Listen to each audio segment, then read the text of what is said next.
바울은 자신이 사랑하고 존경하는 아버지가 준 이 선물, 자신이 받은 인생의 최고의 선물과 사랑으로 여겼고, 그리고 늘 평생 옆에 곁에 두고 간직했는데요. 그리고 이 성경책을 볼 때마다 아버지의 사랑과 믿음을 기억했습니다. 1890년 11월 23일 로제타가 서울 정동감리교회에서 예배를 드렸는데, 당시 설교한 목사님이 올링거 목사님이었습니다. 그때 올링거 목사님의 설교 내용이 우리 그리스도인들이라면 말과 행동에 일치해야 한다라고 하는 말씀 내용으로 설교를 했습니다. 그녀는 그 설교를 듣고 매우 큰 은혜를 받고 집으로 돌아와서 일기에 다음과 같은 일기를 기록합니다. 한번 다 같이 한번 합독하도록 합니다. 자신의 말보다 행동이 나은 사람은 별로 없다.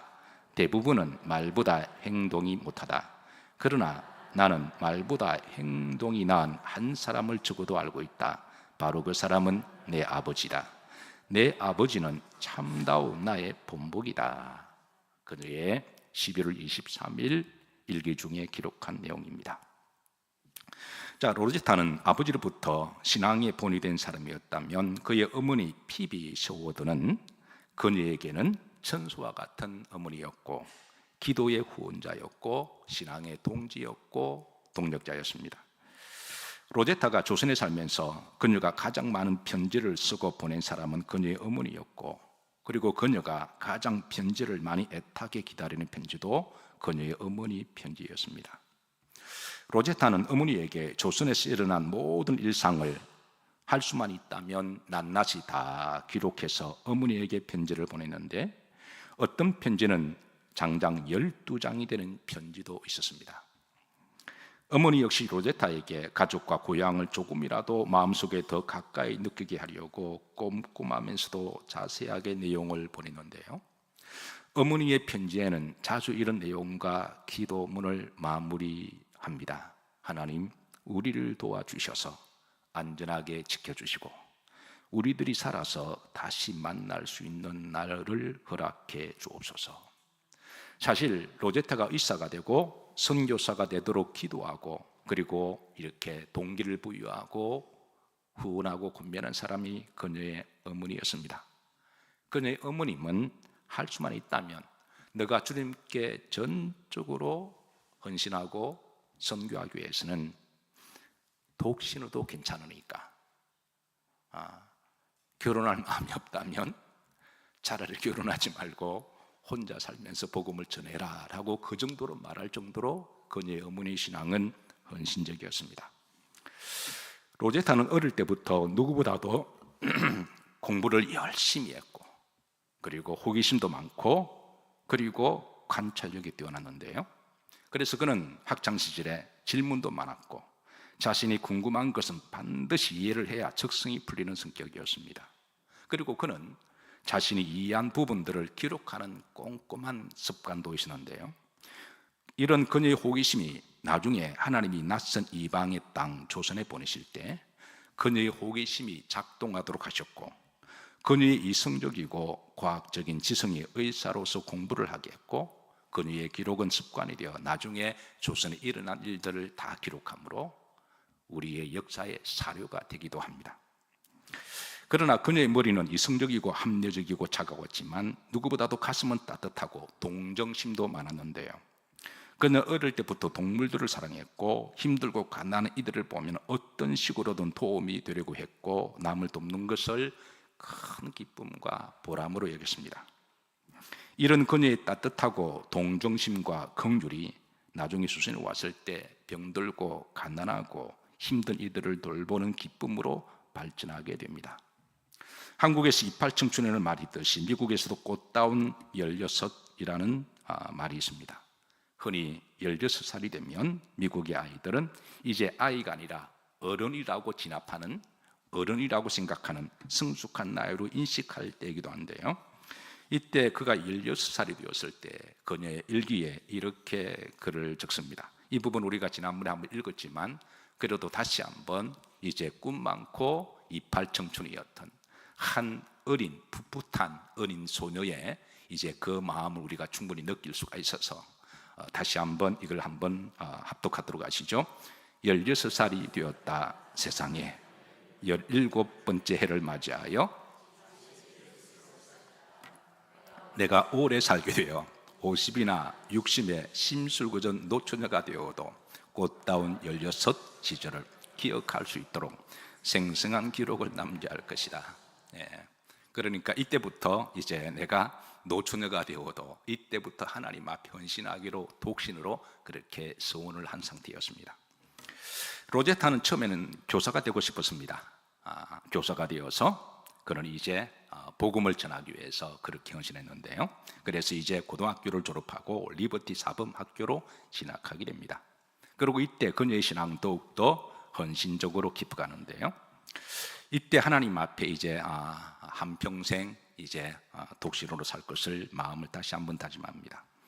그녀는 대학을 다니면서 미국이 현실적으로 직면한 큰 이슈의 문제, 노예 제도의 한복판에서 정면으로 노예 제도를 폐지를 지지하고 남녀 평등 운동, 여성들의 인권과 사회적인 참여에 대하여 적극적으로 활동을 합니다.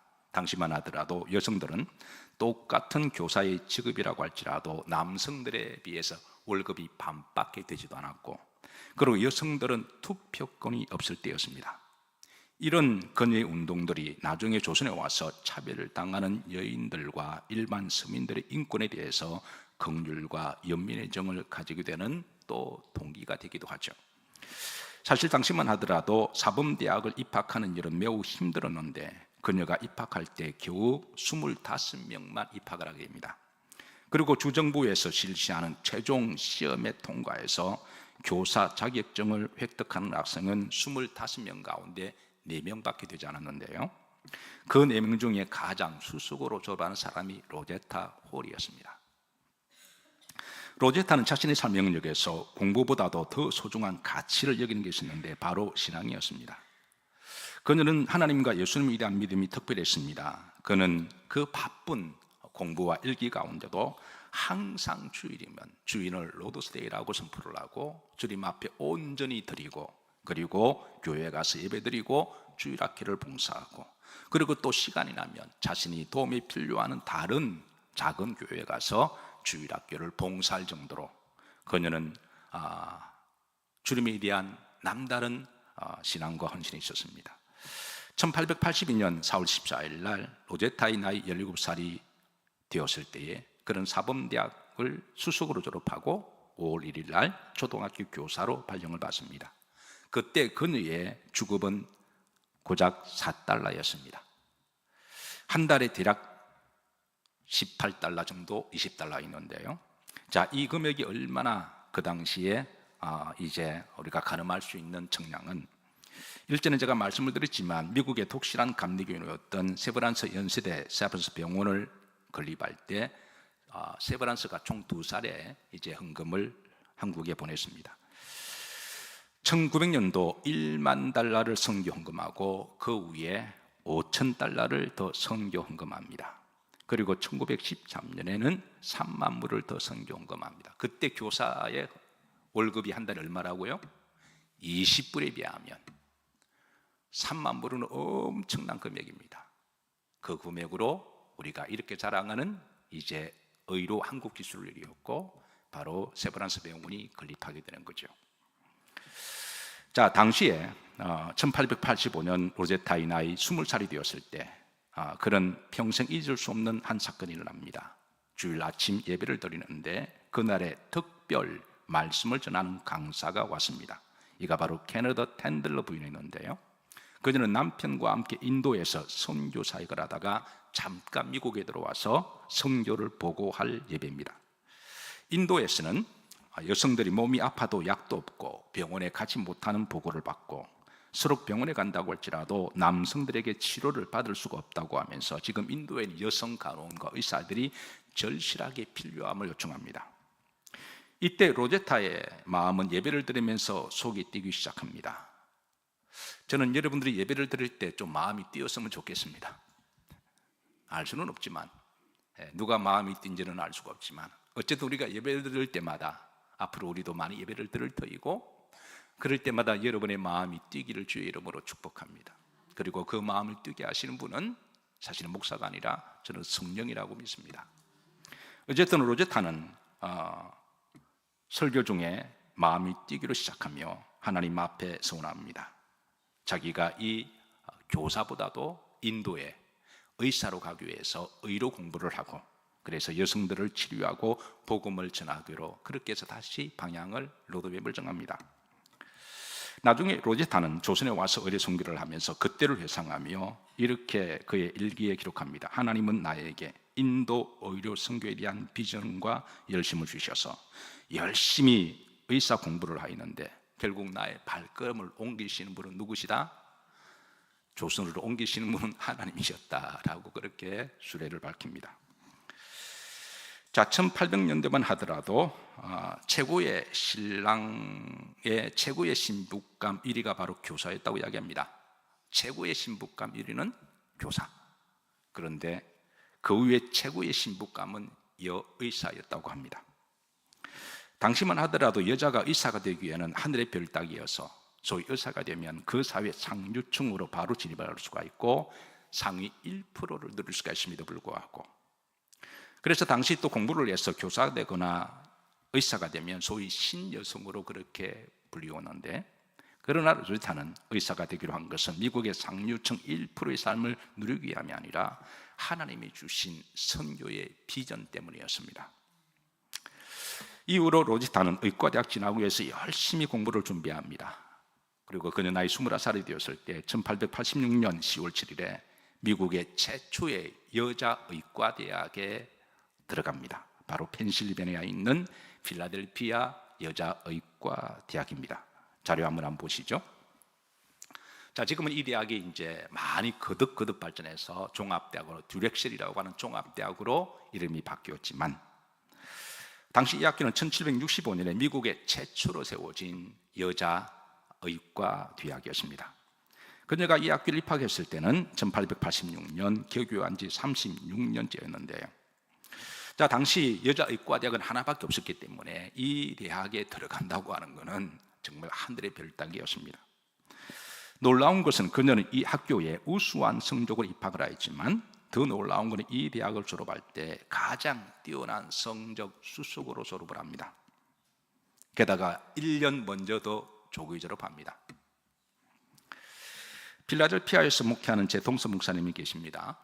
그리고 이제 저는 그 밑에 볼티모어에 살았기 때문에 기회가 되면 자주 이렇게 찾아뵙기도 하고 또 이렇게 만나게 되는데, 항상 지나가는 길에 이 듀렉셀 대학을 지나갈 때마다 제가 잊을 수 없는 가슴 속에 뭉클뭉클하는 두 사람이 있습니다. 한 사람은 바로 로제타 홀이라고 하는 이분이었고, 다른 한 사람은 바로 박 에스더였습니다.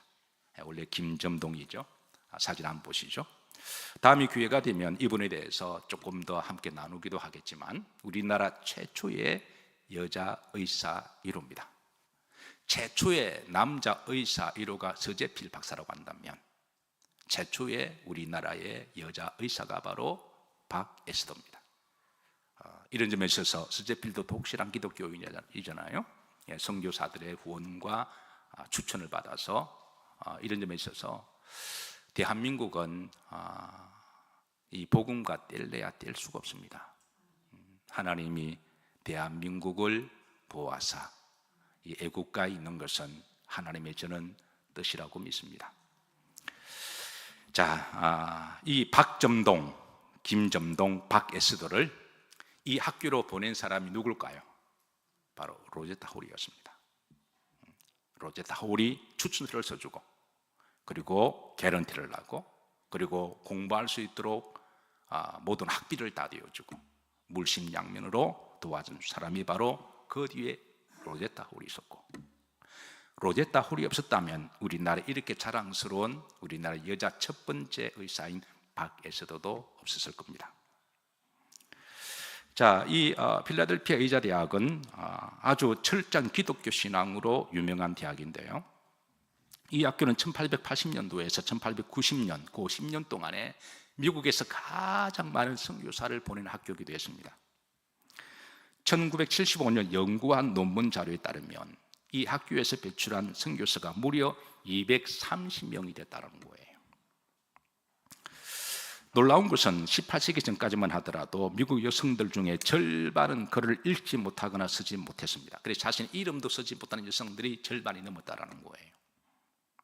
게다가 여성들의 인권도 매우 열악했는데, 가령 여성들은 시집을 가면 집안일만 해야 한다고 하는 사회적 통념이 있었고, 서로 일을 한다고 해도 남자들이 월급의 반밖에 받지 못했고, 여성들의 투표권도 없었기 때문에 사회적 편견과 차별이 많았습니다. 그런데 이런 여성들을 이제 계몽시킨 곳이 바로 교회였습니다. 교회에서는 여성들에게 썬데이 스쿨을 열어서 글을 가르쳐 주었고, 학교에 가서 공부를 하게 해서 그를 깨우치도록 길을 열어주었고, 그리고 교회는 금주운동과 금융운동을 벌이면서 여성들도 경건하게, 그리고 투표할 수 있는 인권운동도 적극적으로 길을 열어준 것이 바로 교회였습니다. 그리고 여성들이 교회를 통해서 깨어나게 되면서 여성들은 적극적으로 공부를 하게 되고, 1850년에는 여성들은 거의 다 글을 읽거나 쓰게 된 것입니다. 그리고 계속 공부를 해서 각 분야에 진출을 해서 인재들이 이제 막 나오기 시작한 것은, 그것은 바로 교회가 한 일 때문이어서 그렇습니다. 자, 그리고 이들은 세계로 눈을 돌려 자신들처럼 아직 전 세계 인권과 차별과 무시와 가난과 고통스러운 여성들을 바라보면서 세계 선교에 대한 눈을 돌리기 시작합니다. 이런 영적인 선교 운동으로 인해서 미국의 최초의 여성 해외 선교부가 창설되는데, 그때가 1869년 3월 23일입니다.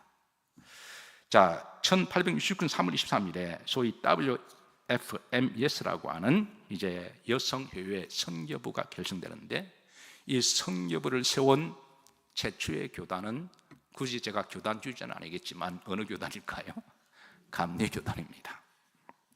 본부는 보스턴에 두었고요. 이 선교의 미션 스테이트먼트는 Women's Work for Women입니다. 여성들을 위한 여성들의 사역이라고 하는 이 슬로건을 가지고, 그래서 이 선교단체에서 이제 전 세계적으로 많은 선교사들을 보내는데요, 하나님께서 이 미국에 이런 선교단체를 세우는 것이 나중에 성령의 바람을 통하여 조선에게 큰 영향력이 될 줄을 누가 알았을까요? 그리고 이 선교단체에서 조선으로 보낸 선교사 중에 바로 메타 하워드가 있었고, 메타 하워드는 이제 우리나라에 와서 보고여관, 이화여대 목동병원에 전시가 된 1대 원장이 되고, 바로 2대 원장이 바로 이제 그 다음에 온 로제타 홀이 원장이 됩니다. 감리교 해외 여성 선교부가 세워진 이후로 미국의 많은 해외 여성들이 전 세계로 이제 파송을 하는데요. 그리고 1915년에 조사 논문에 따르면요, 미국에서 해외로 선교한 선교사들이 무려 300만 명이 된다는 거예요. 하나님이 엄청나게 선교의 바람을 불게 하셔 전 세계로 선교를 보내시게 하셨습니다.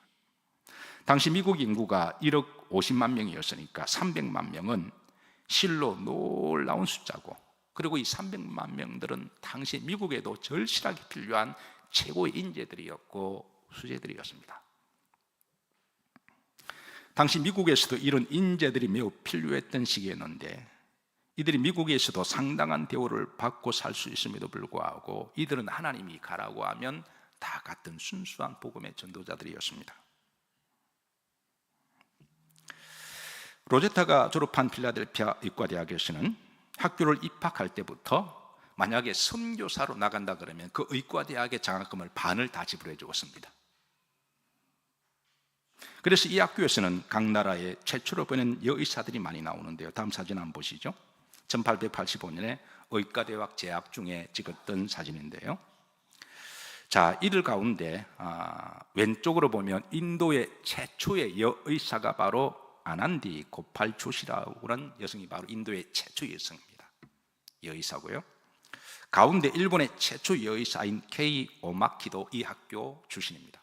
그러니까 일본의 첫 번째 여의사도 이 학교 출신이고요.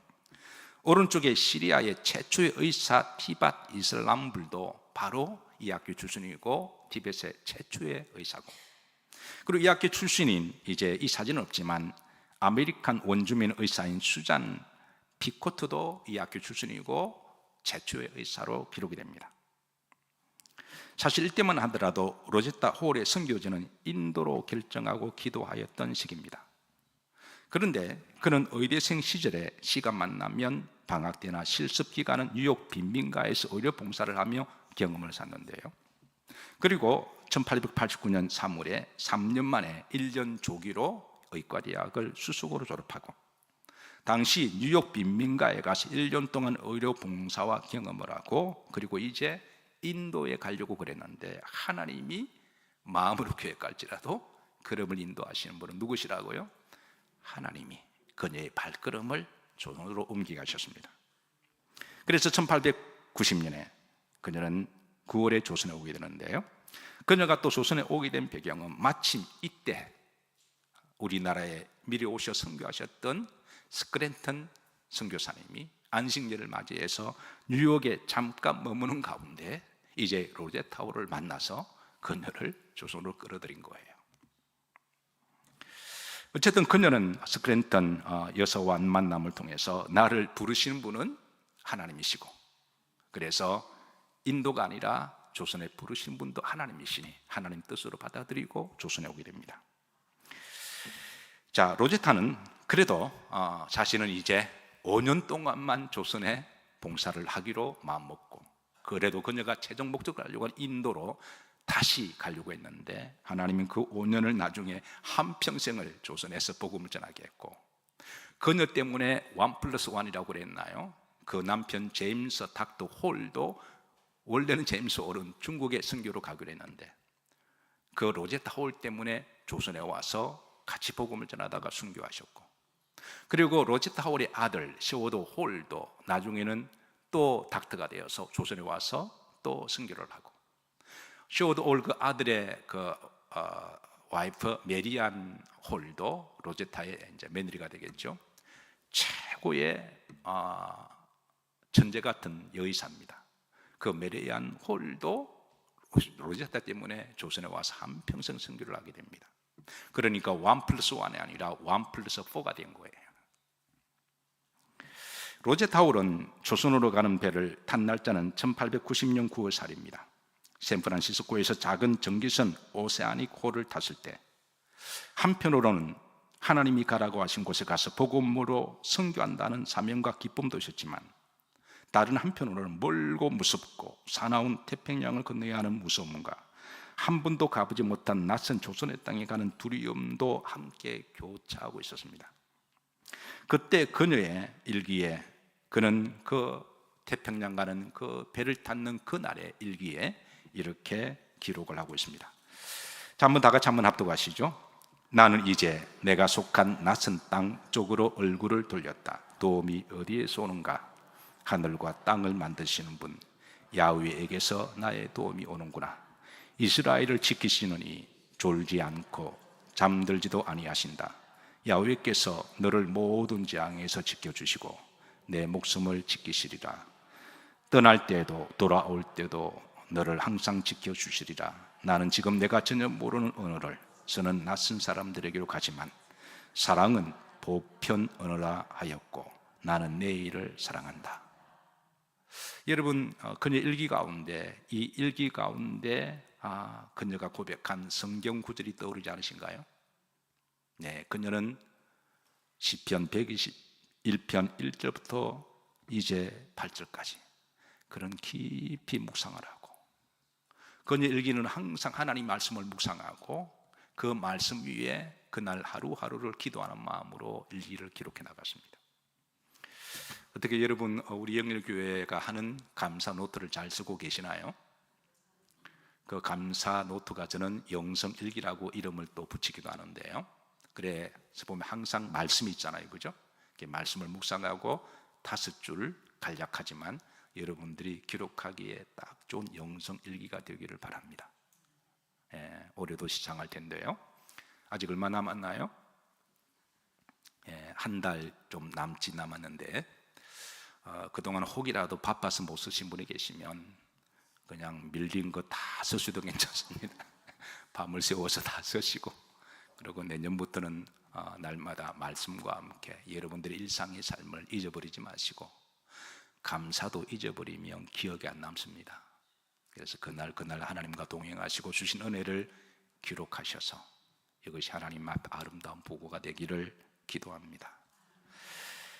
자, 로제타가 쓴 일기 시편 121편 1절부터 오늘 8절까지 우리가 봉독했습니다. 나의 도움은 어디서 올까요?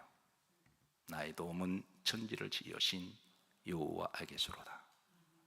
시공을 초월하시고 신실하게 믿는 모든 이의 동일한 하나님 되신 하나님께서 오늘 로제타의 하나님이 아니라 여러분과 저의 하나님이 되셔서 또 이번 한 주도 하나님과 동행하시고 믿음으로 승리하시고 또 다음 주에 돌아오실 때는 하나님 앞에 아름다운 보고들을 많이 올려드리는 복된 주일이 되기를 주의 이름으로 축복합니다.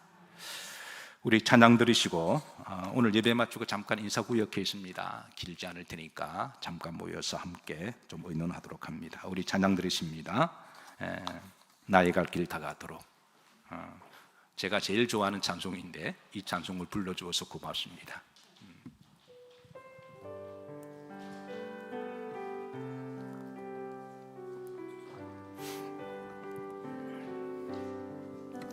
나의 갈 길 다가도록 예수 인도하시니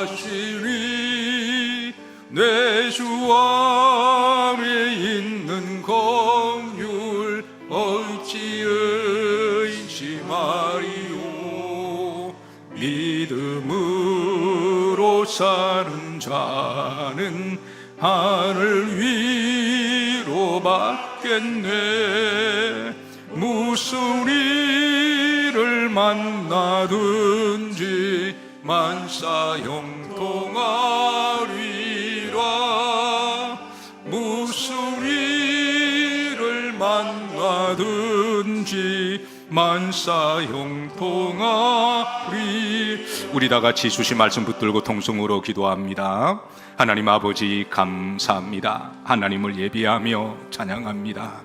하나님이 하신 일을 찬양하며 예배합니다. 하나님이 시대마다 하나님의 사람들을 세우셔서 하나님이 하시고자 하시는 일들을 하게 하심으로 말미암아 그 길 가운데 놀라운 역사가 일어나게 하심을 감사를 드립니다. 140년 전에 하나님이 특별히 대한민국 조선을 긍휼히 여겨주시고 불쌍히 여겨주셔서 하나님이 사랑하는 이들을 하나님 앞에 헌신하고 하나님 앞에 순결을 지키는 이들을 감동을 주시사 하나님이 보내주심으로 이 땅에 빛을 들고 오게 하시고 예수님을 가슴에 품고 들어오게 하시며 하나님의 복음을 전했던 그들의 헌신과 그들의 선교로 말미암아 오늘 대한민국이 있을 수 있도록 영적인 자양분과 복음의 통로가 됨을 잊지 않게 해 주옵소서.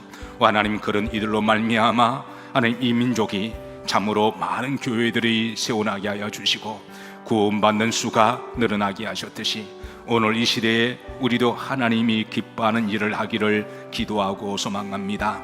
잠시 지나가는 나그네 정 가운데 영혼을 붙들게 하여 주옵시고 또 하나님이 기뻐하는 일을 하고자 하는 이들을 통하여 하나님께서 능력에 능력을 더해 주옵시고 필요한 것을 때마다 공급해 주심으로 주가 서시겠다 하실 때 기쁨과 감사함으로 마음껏 쓰임받는 주의 백성들이 되기를 기도하고 소망합니다. 거룩한 밤 존귀한 예수님을 찬양하고 예비합니다. 홀로 영광 받아 주옵시며 특별히 우리의 갈 길을 주님이 인도해 주심을 감사드리며 주 안에 있는 주의 긍휼을 우리가 늘 믿음으로 가슴에 품고 살아가게 하옵시고 무슨 일을 만나더라도 믿음으로 사는 자 위로를 받게 힘을 주심을 감사를 드립니다. 모든 영광 하나님께 올려드리오며 예수님 이름 받들어 기도하옵나이다. 아멘. 이제는 우리 주 예수 그리스도의 은혜와 성부 하나님의 크신 사랑과 성령님의 감동과 교통하심이 이제 파송되어지는 그곳이 하나님의 마음과 또 주의 손과 발이 되어 선교적인 삶으로 살아가기를 다짐하는 주의 백성들 머리 위에 지금부터 영원토록 함께 하옵시기를 축원하옵나이다. 아멘.